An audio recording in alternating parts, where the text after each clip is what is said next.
Hello friends, आज की video में आपसे एक बताने वाला हूँ 8th क्लास का, जो कि एक्सरसाइज 1.1 स्टार्ट करने से पहले आप सभी को मैं परिचय करवाऊंगा। इस प्रकार से मैं लिख लिया हूँ पहले, जो कि धनात्मक, ऋणात्मक और यहाँ पर समतुल्य परिमेय संख्या है, परिमेय संख्या की तुलना, परिमेय संख्या का मानक रूप। तो इस प्रकार से मैं डिटेल्स बताऊंगा, परिचय करवाऊंगा एक बारीकी से, ताकि मैं जो स्टार्ट करूंगा 1.1 एक्सरसाइज बनाने के लिए, तो उस समय आप सभी को आसानी होगा समझने में और इजीली आप समझ सकते हो और खुद से भी बना सकते हो। एक वीडियो मेरे लिए काफ़ी हो जाएगा आपको लिए, ठीक है, यानी हेल्पफुल हो जाएगा। तो देखिए, मैं इस वीडियो में बताऊंगा, पूरा परिचय करवाऊंगा, ठीक ना। तो यदि मेरे इस वीडियो में न्यू व्यूअर्स होंगे तो मेरे वीडियो में लाइक कीजिएगा और चैनल को सब्सक्राइब कर लीजिएगा। यूट्यूब से देखते होंगे तो बेल घंटी दबा दीजिएगा। यदि आप फेसबुक देखते होंगे तो फॉलो कर लीजिएगा, ताकि जो मैं वीडियो अपलोड करूंगा सबसे पहले आप तक पहुंचेगा, ठीक ना। तो हमारे साथ बने रहिए। तो देखिए, मैं बताता हूँ एक एक करके। जैसे कि आप देखिए, एक नंबर में लिख लिया हूँ, जो कि धनात्मक तथा ऋणात्मक परिमेय संख्या, ठीक है। यानी कि धनात्मक तथा ऋणात्मक परिमेय संख्या, अगर कोई पूछ लिया तो उसको बताओ कैसे ऋणात्मक क्या है, धनात्मक क्या है। तो देखिए, मैं शॉर्ट फॉर्म में बताने का प्रयास में कर रहा हूँ, ताकि आप लोग को ज़्यादा टाइम डिले ना हो, बोरिंग फील ना हो, है ना। यदि कोई चीज़ में आप लोग को अगर बोरिंग फील, कोई भी वर्क हो या फिर पढ़ाई से रिलेटेड या कहीं काम कर रहे हो, अगर बोरिंग फील होता है ना, तो कोई भी काम अच्छा से नहीं होता है। तो इसलिए बोरिंग नहीं होना है, समझना है कि मैं क्या समझा रहा हूँ आप सभी को, ठीक ना। तो देखिए, ऐसे परिमेय संख्या, परिचय में करवा रहा हूँ। देखिए, ऐसे परिमेय संख्या यदि उसके अंश तथा हर दोनों चिन्ह समान हो, क्या है, परिमेय संख्या है, यानी कि अंश और हर। तो देखिए, पिछले क्लास में आपसे मैं बता चुका हूँ हर किसे बोलते हैं, अंश किसे बोलते हैं, ठीक है। तो जैसे कि 4/5 लिखता हूँ कभी भी, या फिर क्वेश्चन लिखे हो, देखे होंगे पिछले क्लास में। तो देखिए, इसको हम क्या बोलते हैं, नीचे वाले भाग को हर बोलते हैं, ऊपर वाला को हम क्या बोलते हैं, अंश बोलते हैं, ठीक ना। इस प्रकार से देखिए, तो क्या है एक्सरसाइज यहाँ पर, यानी कि समझना है इसको, एक्सरसाइज है, ठीक है, मतलब एग्जाम्पल, ठीक है। एग्जाम्पल जो है मैं लिख दिया हूँ, ताकि आप लोग को अच्छी तरीके से समझ में आ जाए जो मैं समझाऊं उस टाइम, ठीक ना। जैसे कि यहाँ पर 2/5 है और यहाँ पर 2/4 है, और माइनस है 1/4 और -3/-2 है। इस प्रकार से देख सकते हो। और देखिए, इत्यादि परिमेय संख्या है, ठीक ना, जो कि मैं 1 2 3 4 तरीके से मैं बताया हूँ, देख सकते हो इस प्रकार से। अब इसके बाद बी नंबर देखिए, ऐसे परिमेय संख्या यदि उसके अंश तथा हर दोनों चीज एक दूसरे का विपरीत हो। यानी क्या है, समझना एक चीज है कि इसमें ऐसे परिमेय संख्या, कोई ऐसे परिमेय संख्या हो, तो देखिए, मैं पिछले वीडियो में बता चुका हूं कि परिमेय संख्या किसे बोलते हैं। तो आप लोगों को कंफ्यूजिंग होगा कि परिमेय संख्या यहाँ बोल रहे हैं और यहाँ पर बता रहे हैं क्या।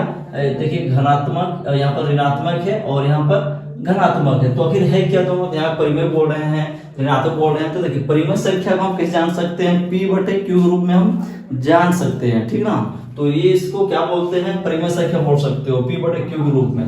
तो देखिए, बटे में तो समझ लीजिए परिमेय संख्या हुआ, लेकिन मुझे अब इसमें देखना है कि कौन सा मेरा ऋणात्मक है, धनात्मक है, बताएंगे, ठीक ना। देखिए, ऐसे परिमेय संख्या यदि उसके अंश तथा हर दोनों चिन्ह एक दूसरे का विपरीत हो, यानी कि समझ लीजिए एकदम आसान तरीका से, एक दूसरे के विपरीत, यानी कि एक दूसरे के खिलाफ, कोई अच्छा बोल रहा है तो कोई खराब बोल रहा है, तो क्या हुआ, एक दूसरे के विपरीत हुआ ना। तो कोई बोलेगा कि चलो आज स्कूल चलो, कोई बोलेगा आज नहीं जाएंगे, तो क्या उल्टा हुआ ना, कोई बोल रहा है जाने के लिए, कोई दोस्त बोल रहा है कि नहीं जाएंगे। तो सेम उसी प्रकार से इसमें भी है ऋणात्मक परिमेय संख्या, ठीक ना। तो देखिए, एग्जाम्पल है, माइनस है 2 है, यहाँ पर देखिए -2/3 है, यानी कि देखिए समझ लीजिए, माइनस यहाँ पर लिखा हुआ है और यहाँ पर है माइनस नहीं लिखा हुआ, समझ सकते हो कि प्लस छुपा रहता है, ठीक ना। और देखिए -3 है तो यहाँ पर 5 है नीचे, यानी कि 5 है, ठीक है। और यहाँ पर 3 है और बटे है, यानी -8 है, 5 बटे यहाँ पर माइनस फिर है 12 है ना, इस प्रकार से। तो देखिए, इसमें क्या एक दूसरे के विपरीत है, यहाँ पर भी है 1 2 3 4 है, और यहाँ देखिए सेम, यहाँ प्लस भी, यहाँ प्लस, यहाँ प्लस, यहाँ माइनस, यहाँ माइनस, यहाँ माइनस, यहाँ भी माइनस, यानी कि समान हो, यानी कि ऋणात्मक में एक दूसरे के विपरीत हो, हर और अंश का चिन्ह जहां विपरीत हो, एक दूसरे का खिलाफ हो। और धनात्मक क्या है, चिन्ह जो होता है हर और अंश समान हो, तो उसे हम क्या समझ सकते हैं, धनात्मक। ऋणात्मक एक दूसरे का विरोध हो, यानी खिलाफ हो, ठीक है।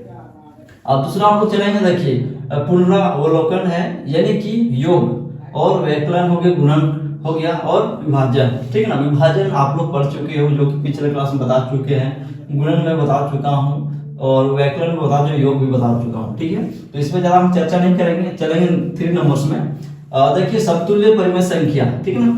तो समझिए कि एक परिमेय संख्या के अंश तथा हर को शून्यंतर पूर्णांक से, क्या है, पूर्णांक से गुणा करने पर समतुल्य एक अन्य परिमेय संख्या प्राप्त होती है, ठीक है। जो कि मैं एग्जांपल में के तौर पे मैं बताने का प्रयास किया हूँ। तो देखिए आप लोग समझिएगा कि मैं क्या बता रहा हूँ, ठीक है ना। तो देखिए एग्जांपल बता चुका हूँ, देखिए इस जगह पर देखिए एग्जांपल माइनस बटे में दे दिया हूँ 3 और -6/9 है समतुल्य परिमेय संख्या, यानी कि इस प्रकार से मैं दर्शा दिया हूँ। जैसे कि -2 है तो क्या है, मैंने कर दिया हूँ इसको 2/, यहाँ पर 3 लिख दिया, जो माइनस आ गया है, ठीक है।